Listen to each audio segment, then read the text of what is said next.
लेकिन कोई अपने 5 साल के हिसाब दे नहीं रहा है। भाइयों बहनों, इन्होंने कहा था हम महंगाई कम करेंगे।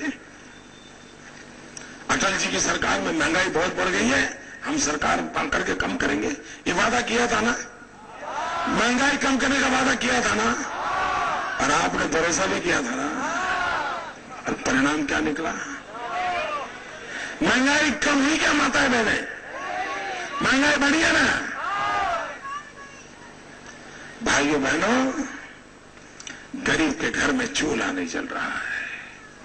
अटल जी के समय जो चीजें मिलती थी वो 2 गुना 3 गुना दाम हो गया। गरीब परेशान है। भाइयों बहनों, गरीब का बच्चा रात को भूखा सोता है, रात रात रोता है, आंसू पी के सोने के लिए मजबूर होता है। मैडम सोनिया जी, आप एक माँ है, माँ। अरे माँ के नाते तो इतना बोल दो कि महंगाई आप कम नहीं कर पाई, गरीबों के प्रति आपकी संवेदना है, इतने शब्द तो बोल दो। अरे एक माँ के नाते तो बोलो। नहीं बोल रही।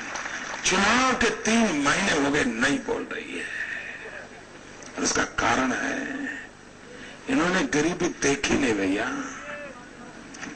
रात को भूखे पेट कैसे नींद रात कटती है इन्हें पता नहीं है भैया। बिना जूतों को गर्मी में चलना पड़े तो पैर कैसे जलते हैं ये मैडम सोनिया जी को कहां पता होगा। ये राजस्थान की बालू के बीच 2 किलोमीटर कुएं से पानी के लिए जाना पड़ता होगा। उस मां बहनों को क्या पीड़ा होती होगी, मैडम सोनिया जी आपको कहां मालूम होगा। आपको गरीबी का पता नहीं है मैडम, ये गरीबी जानते नहीं है। भाइयों बहनों, अभी प्रधानमंत्री जी ने, सोनिया जी ने अपना चुनाव जो घोषणा पत्र निकाला उसमें वादा किया है कि मनमोहन सिंह जी अगर दोबारा आएंगे तो गरीबों को 3 रुपए किलो गेहूं देंगे। अरे सुनो यार, वो आएंगे नहीं आएंगे, परसों जाके वोट डाल के बताना।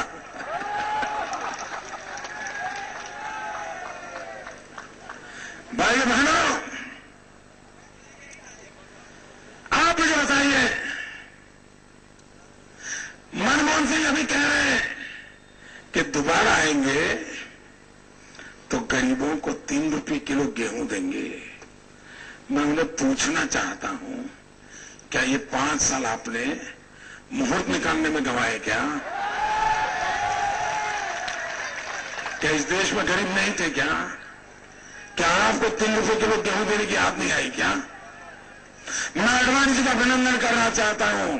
आडवाणी जी ने कहा है, भारतीय जनता पार्टी ने घोषणा की है, हमारी सरकार बनेगी, हम गरीबों को 2 रुपए किलो गेहूं, 2 रुपए किलो चावल देंगे।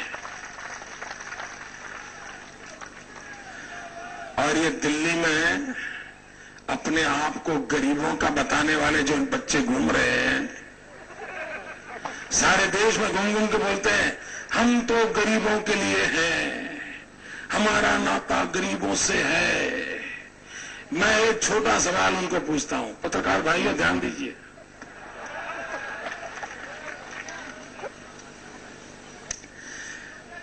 ये दिल्ली में सरकार चला रहे हैं और मोदी सांस लेता है ना, उसकी भी जानकारी रखते हैं।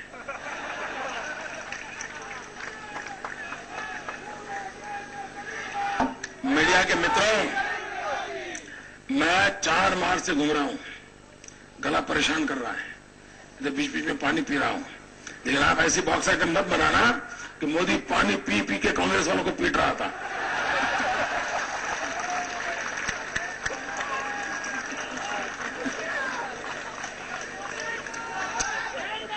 ये गरीबों की बात करने वाले हैं और कहते हैं कि हमारा दल तो गरीबों का है, उनका दल अमीरों का है।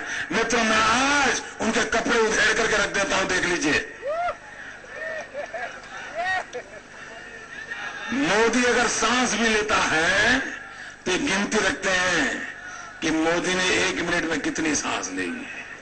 ये पूरी दिल्ली की सरकार इस काम में लगी हुई है, लेकिन इसको ये बात का पता नहीं है, उनको इस बात का पता नहीं है कि मोदी के गुजरात में गरीबों को 2 रुपये किलो गेहूं पिछले 7 साल से मैं दे रहा हूं। 7 साल सरकारी खजाने से 750 करोड़ रुपए गरीब के घर में चूल्हा जले इसलिए लगा देता हूं। लेकिन दिल्ली सरकार को मालूम नहीं है कि गुजरात में गरीबों के लिए भाजपा वाले ये कर रहे, पता तक नहीं है। और अगर उनको पता होता ना तो 3 रुपया घोषित नहीं करते, 1.5 रुपया घोषित करते कि मोदी तो मैं देता है, अपन 1.5 बोलो। मित्र, जब मैंने ये कहा तो एक मेरे कांग्रेसी मित्र ने मुझे टेलीफोन किया। उसने कहा, मोदी जी आप कांग्रेस को पहचानते नहीं हो। मैंने कहा, यार मेरी बात छोड़, पूरा हिंदुस्तान नहीं पहचानता है। मैं मजाक नहीं कर रहा हूं, मैं सीरियस बात कर रहा हूं।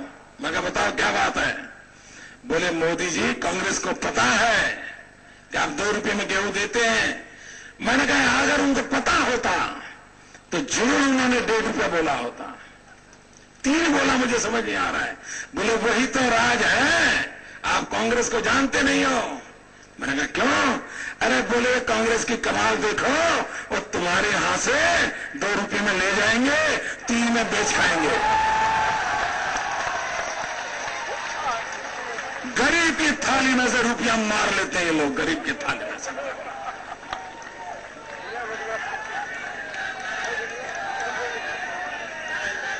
ये क्या गरीबी हटाएंगे?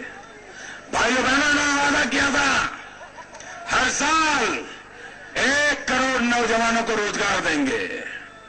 इन्होंने वादा किया था हर वर्ष 1 करोड़ नौजवानों को रोजगार देंगे। और श्रीमान प्रणब मुखर्जी ने अभी एक दिन पत्रकारों को बताया कि 1.5 करोड़ लोगों का रोजगार चला गया। 1 करोड़ को देने वाले थे वो तो बाजू में, जो था उनका भी 1.5 करोड़ लोग बेरोजगार हो गए। और प्रणब मुखर्जी खुलेआम बोल रहे हैं और भी लोगों का रोजगार जाने की संभावना है। श्रीमान प्रणब मुखर्जी साहब, आगे लोगों का रोजगार जाएगा नहीं जाएगा ये तो समय बताएगा, लेकिन मुझे इतना पता पक्का है कि 16 तारीख को जब चुनाव के नतीजे आएंगे, ये दिल्ली सरकार वाले सब बेरोजगार हो जाएंगे। सबका रोजगार जाने वाला है, सब बेरोजगार हो जाएंगे। भाइयों बहनों, अडवाणी जी ने प्रधानमंत्री जी को कमजोर प्रधानमंत्री कहा, बुरा मान गए। बोलो, उनको बुरा लगा, उनको कमजोर क्यों कहा? और जब से अडवाणी जी उनको कमजोर कहा है, वो जरा ऊंची आवाज में बोलना शुरू किया है उन्होंने। है यूं यूं करके बोलते हैं, देखा होगा ना भाई, ऐसा करते हैं ना। पहला ऐसा आवाज नहीं थी, पहले आइए मोदी जी कैसे आप कैसे, ऐसा करते थे। जब से अडवाणी जी ने कहा है कि कमजोर प्रधानमंत्री हैं, आवाज भी जरा तेज करते हैं और हाथ भी यूं हिला के बोलते हैं ऐसे। अरे प्रधानमंत्री जी, हम जब कमजोर प्रधानमंत्री कहते हैं, आपकी फिजिकल फिटनेस की चर्चा नहीं कर रहे जी। आपका वजन कितना है, सीना कितना चौड़ा है, ब्लड ग्रुप कौन सा है, ये हमारा एजेंडा नहीं है प्रधानमंत्री जी। हम जब आपको कमजोर प्रधानमंत्री कहते हैं, उसका कारण यह है, प्रधानमंत्री का कार्यालय, प्रधानमंत्री पद की गरिमा वो ताकत विहीन हो गई है। मैं उदाहरण के साथ बताता हूं मित्रों, मैं उदाहरण के साथ बताता हूं। अभी प्रधानमंत्री जी जोधपुर आए थे, चुनाव सभा में आए थे, और जोधपुर की सभा में बोले हैं कि सोनिया जी ने भेजा है इसलिए मैं आया हूं। उनका भाषण है सर, मैं आया हूं, मैं यही कहता हूं आपने बुलाया हम चले आए।